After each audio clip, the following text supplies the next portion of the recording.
يا صباح الخير. تعالوا نعمل أكلة حلوة قوي النهاردة من غير لحمة ولا فراخ، بروتين منه فيه كده. مين فيكم ما بيحبش الأكلة الحلوة دي؟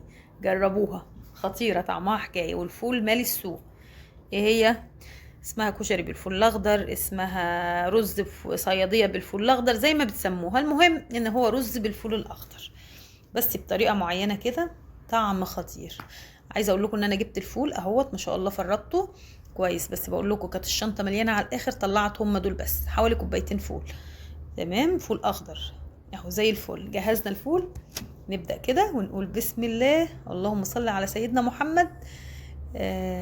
الفول الاخضر تحفة وطعمه حلو جدا في اي اكل بقى، مطبوخ مع الرز، تاكليه مع الفطار كده، لو هو اخضر كده بيبقى طعمه حلو. عندي بصلية كبيرة او بصلتين وسط كده، وعليهم نص قرن من الفلفل الحراق، واضربيهم بقى في الكبة بقى كويس كده يا ست الكل. هفرمهم في الكبة كويس.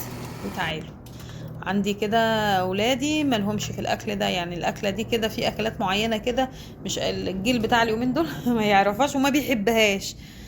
فانا عملت ايه، حاجه على قد كده، والباقي الولاد عملت لهم حاجه تانية. فانا حطيت معلقتين زيت على معلقه سمنه، ونزلت بقى بالبصل والفلفل اللي انا ضربته في الكبه، وحاولي تضربيه وسط كده، يعني مش ناعم قوي مش خشن قوي، عشان ايه، يتوه في الرز ما يبقاش باين حتت.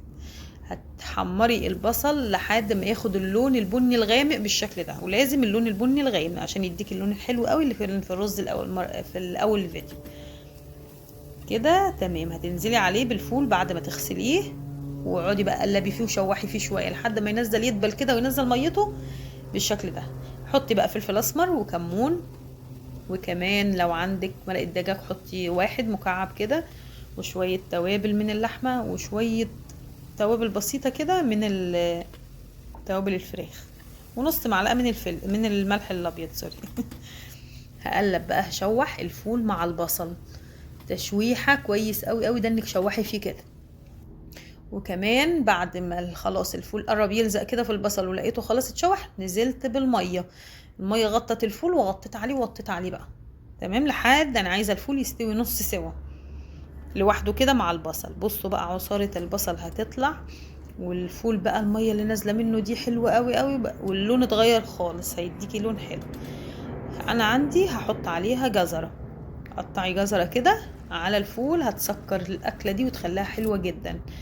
وبعد كده غطيت على وزودتها مية لحد الفول ما استوى بنسبة 70% او 80%. بصوا اهوت كده، بعد لكم الكاميرا اهو، ظبط لكم الدنيا كده بقى زي الفل. انا عندي كوبايتين فول، غسلت عليهم كوبايتين رز، بس مش اكتر من كده.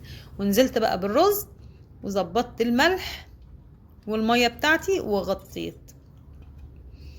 تعالوا بقى بصوا، كان النور قطع، جه في اللحظه السعيده والنور قطع والدنيا ضلمت، بس باين طبعا من حلاوته ومن جماله. احلى اكله هتاكليها من غير لحمه ولا فراخ، بجد تحفه، جربوها جميله. تعالوا بقى كده كده النور رجع، هفضي بقى. بصوا يا حلاوة المنظر، تحفة وطعمها حلو ولذيذ. يلا، كان حد من حبايبك قاعد فرغي له طبق، هيدعيلك. من قلب. ما تنسونيش بقى في لايك وشير للفيديو اذا عجبكم. بصوا، تعالي تعالي تعالي، شوفي المنظر، شوفي الفول بقى. الفول لما بيكون قد الرز بيبقى طعمه حلو قوي، ما تكتريش الرز عن الفول، خلي الاتنين مقربين من بعض كده. يعني عملتي طبق فول، اعملي عليه طبق رز، خطير. الاكله دي انا ما عملتش جنبها اي تحابيش، هي بقى مش محتاجه حاجه، طبق رز كده محترم بالفول، خطير خطير. خلاص كده بصوا، لازم يكون سخن ودافي كده، ويكون اللي هياكل قاعد كده. خلاص ما شاء الله، طعمه حكايه، فلفل كده وحلو قوي، والرز بتاعه جميل، حتى انا زودت الميه شويه عشان يبقى حلو. خلاص كده، لازم بعد الاكله الحلوه دي اعمل حاجه حلوه، والا مش هسلم من الكلام. فعملت لهم صينيه كنافه، كان عندي كنافه في الفريزر طلعتها، وعملت صينيه حلوه قوي عشان نحلي ونكسر اللي هيحصل بعد كده.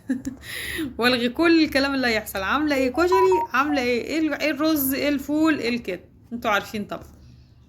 اهو عملت لهم بقى صينيه حاجه حلوه، عشان ايه اسلم من الكلام. وده كان فيديو النهارده، صحتين وهنا على قلبكم بجد. جربوا اكلة الفول بالطريقة دي، جميلة. استودعكم الله واشوفكم في فيديو جديد، والسلام عليكم.